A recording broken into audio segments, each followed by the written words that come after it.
સુરતના ખેડૂત આગેવાને ગુજરાતના બજેટને આવકાર્યું। બજેટમાં ખેડૂતો માટે મહત્વની જોગવાઈ, પશુપાલન માટે પણ ખૂબ સારી જોગવાઈ, ખેતીમાં વીજ સબસિડી માટેની જોગવાઈ આવકારદાયક, ખેતી અને ગામડા માટે બજેટ આવકારદાયક।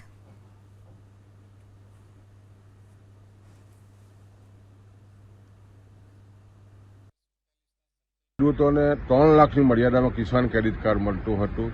કેન્દ્ર સરકારે 5 લાખની કરી। આજે રાજ્ય સરકારે પણ ખૂબ જ મક્કમતાથી 5 લાખની મર્યાદા કરીને લગભગ 1250 કરોડ જેટલી જોગવાઈ કરી છે અને ખેડૂતોને 4% વ્યાજ રાહત આપવાની જે વાત કરી છે ખૂબ જ આનંદનો વિષય છે। સાથે સાથે તમે જો તો પશુપાલન માટે પણ એમણે 150 ફરતા પશુ દવાખાના ખોલવાની જે વાત થઈ છે એ ખૂબ જ આવકારદાયક છે। અને જ્યારે આંતરીકરણ કરવાની જે રીતની આધુનિક ખેતીમાં થઈ રહી છે, ટ્રેક્ટરો માટે પણ 50,000ની જે સબસિડીની જોગવાઈ છે 1 લાખ રૂપિયા કરવામાં આવી રહી છે, ખૂબ જ આવકારદાયક છે। સાથે સાથે ખેડૂતોના દિવસે વીજળી મળે, વર્ષોની જે માગણી હતી એમાં લગભગ 16,000થી ગામડાઓમાં આજે દિવસે વીજળી મળી રહી છે।